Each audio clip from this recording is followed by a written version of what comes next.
Welcome to this video on a theme that is pertaining to the international relations part of the GS2 syllabus for UPSC Mains 2022. In this series, we would be touching certain themes which would be important for Mains 2022, and the first theme that we would be discussing is because it has been in news is nuclear diplomacy. Now, what do you understand by the word diplomacy? Basically, it refers to a set of strategies or tools that one country would use to further its interests. In this context, when we're talking about nuclear diplomacy, basically we are talking about the set of strategies that deal with the prevention of nuclear war and peacetime proliferation, and also the material basis for leadership in the movement for international control of atomic energy. So basically, there are a set of countries which are leveraging this threat of nuclear power, and they are using it as a deterrence in international politics. Let us understand the set of events and the issues pertaining to this theme of nuclear diplomacy. Anyone who has studied world history knew what happened in the Second World War when US decided to use atomic bombs on Japan. So this nuclear war is an unending damage causing situation, and you can see the effects of nuclear bombing on Nagasaki and Hiroshima even to the present day. So the first priority for the world when it comes to nuclear diplomacy is to create conducive conditions for nuclear disarmament or completely moving away from the utilization of nuclear weapons in international politics. You can also download the slides and use it as short notes for your mains. Now, what is the issue here? For this, we would be using the latest SIPRI report. So, according to this report, an organization which talks about the proliferation of nuclear warheads, the rising number of nuclear warheads both in US as well as Russia is a cause of concern. Together, these two countries contain significantly more number of nuclear warheads than the rest of the world combined. So it is important that we acknowledge that the Cold War era, where there was tension between both US and USSR, is continuing even in the present day. What are the two different kinds of reactions that you would see when a nuclear weapon is used? It is fission as well as fusion. Two different principles can be used.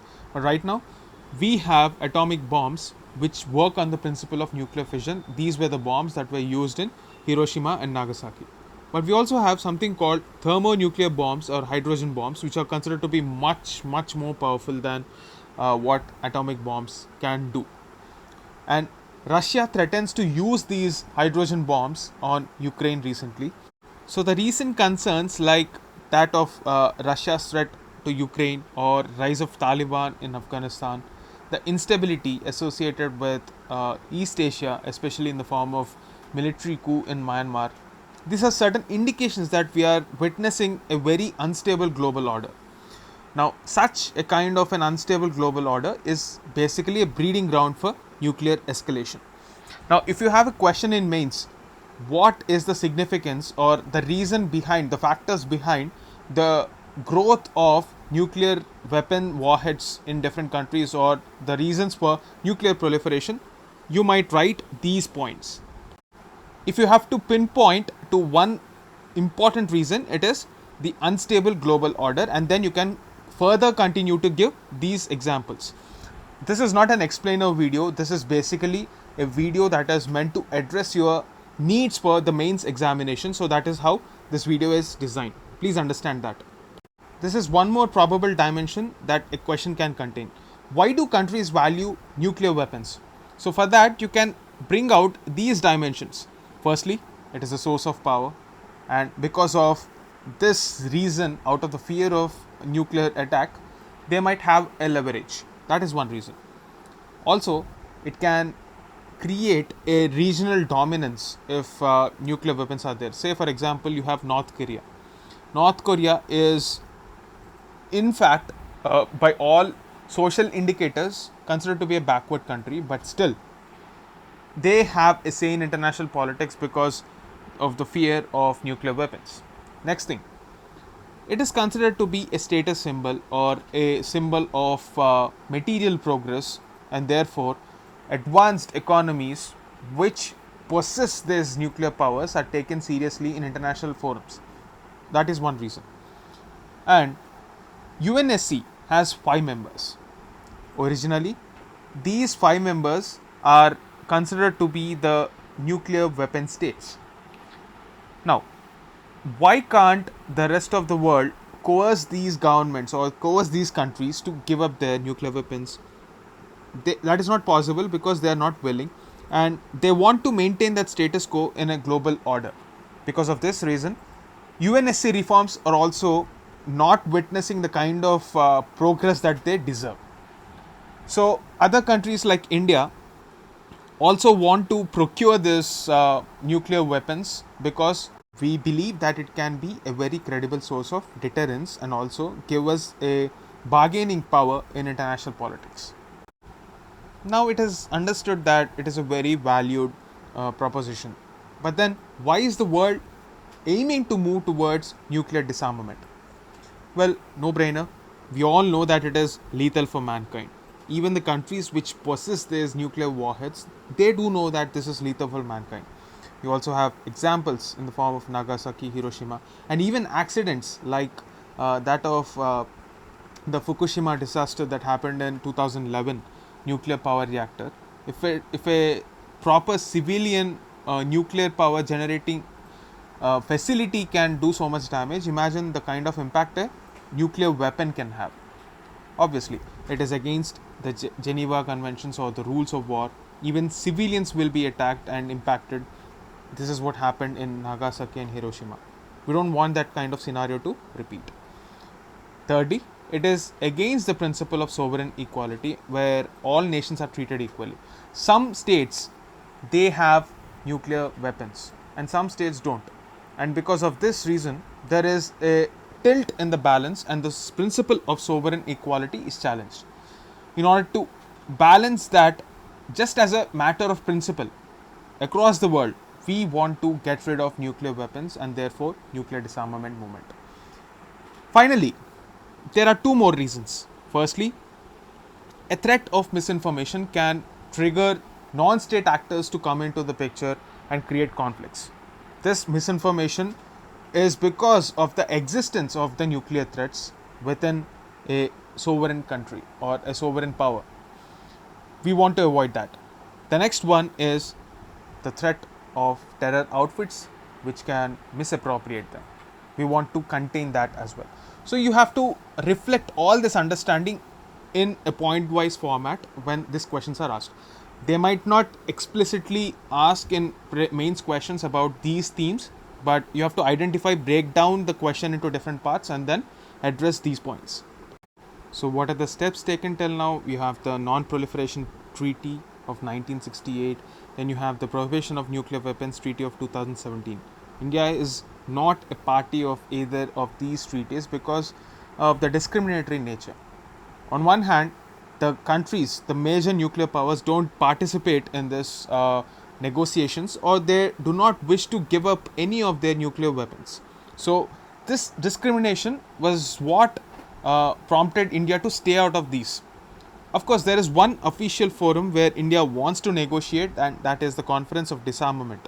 India recognizes this as the only legitimate forum to discuss about nuclear diplomacy issues. Apart from this, there are certain fuel control regimes like NSG, which India is a part of, and we also are a part of the Missile Technology Control Regime, which regulates the nuclear fuel supply. Despite the fact that India is not a part of any of these treaties, India, because of its goodwill, has obtained membership of forums like NSG. This signifies India's diplomatic victory. You can write this point as well. These are the steps taken till now. Despite India's best intentions, we still went ahead and brought nuclear weapons or created nuclear weapons because of 2 main reasons. However, we also want to talk about the no first use doctrine. The reasons mainly is for strategic autonomy and also to have a leverage in international politics. But we also have this no first use doctrine, which means that we are trying to communicate our intent. We don't want to attack any sovereign power.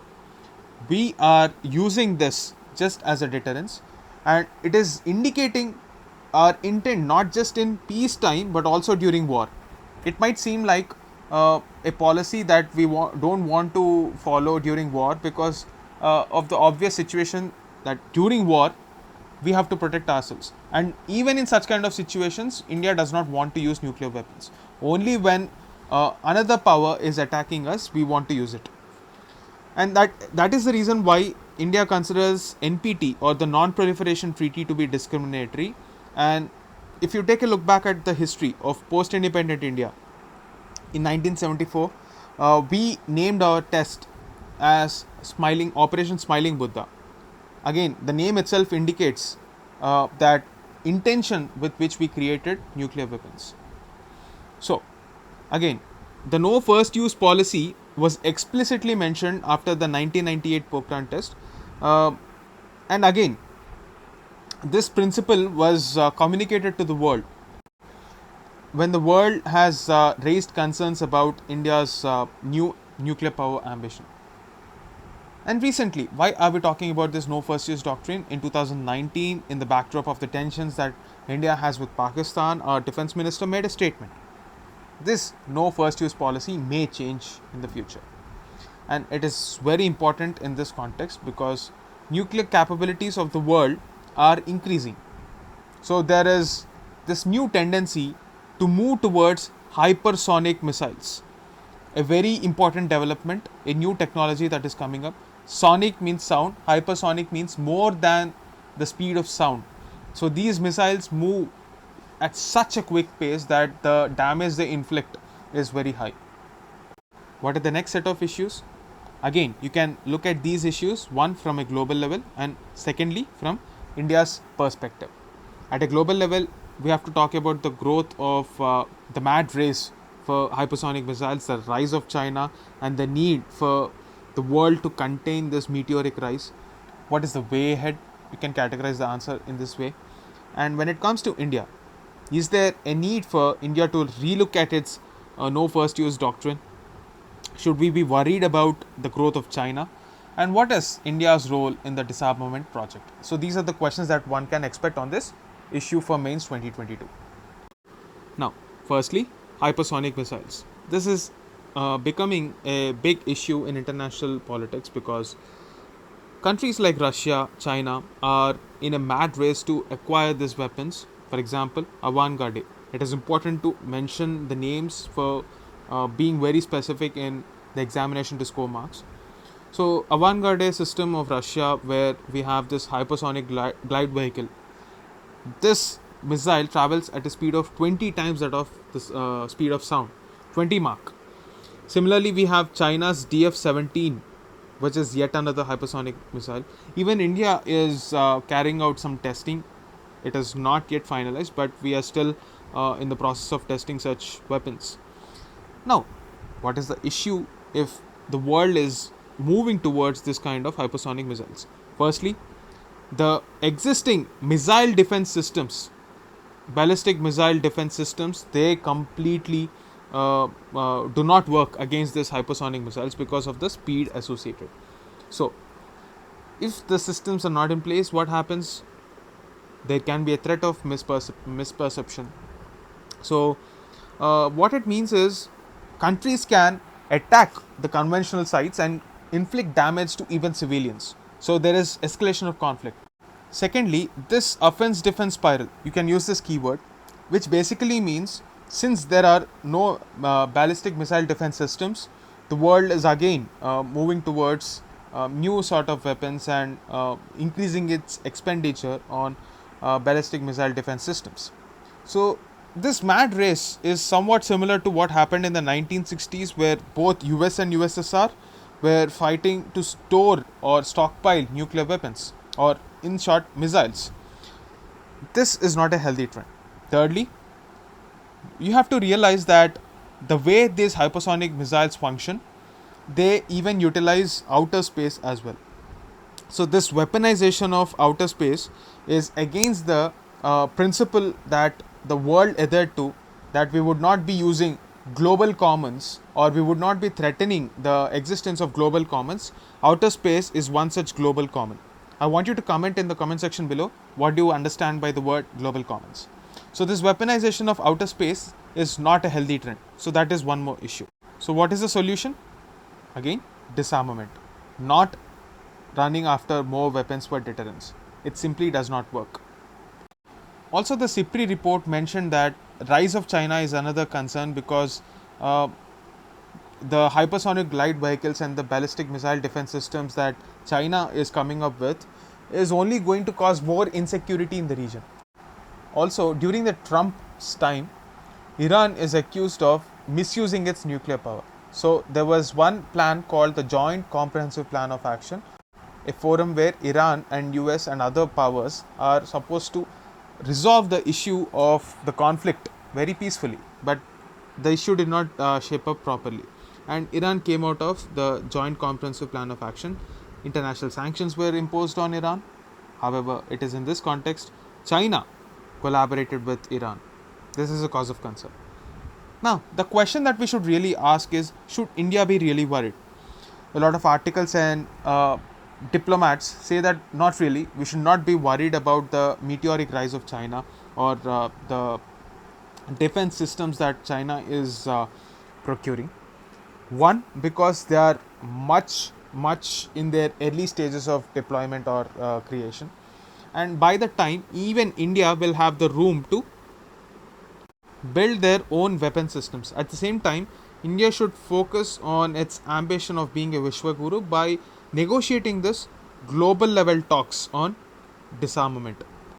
And it is in this context that India, like our Minister for External Affairs mentioned, should maintain strategic autonomy and not get tilted towards any of the regional powers. India need not join any bloc. Its traditional principle of non alignment can be replaced with strategic autonomy.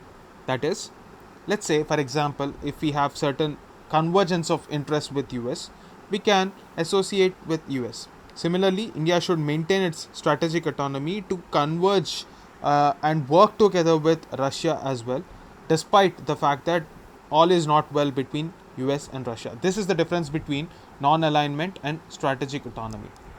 So, non-alignment era was seen by the US as India pushing away US's help, but that is not the case in the perspective that we want to project when we say strategic autonomy. However, for this to be very successful and have the soft power diplomacy, issues like no first use doctrine should not be touched. So this is the framework and the set of issues that you can really talk about when we're dealing with nuclear diplomacy. Finally, what is the way ahead? Simply put, the way ahead is nothing but to continue and pursue this goal of disarmament. And for this, we need to create a framework for inculcating certain confidence building measures across the world, and India should lead through an example here. So this can be your conclusion and the whole range of issues possible on this theme of nuclear diplomacy. I hope you found this useful. This is going to be short, precise note on the theme of nuclear diplomacy. You can download it from the Telegram channel. This is the address of the Telegram channel. That's it for now. Thank you.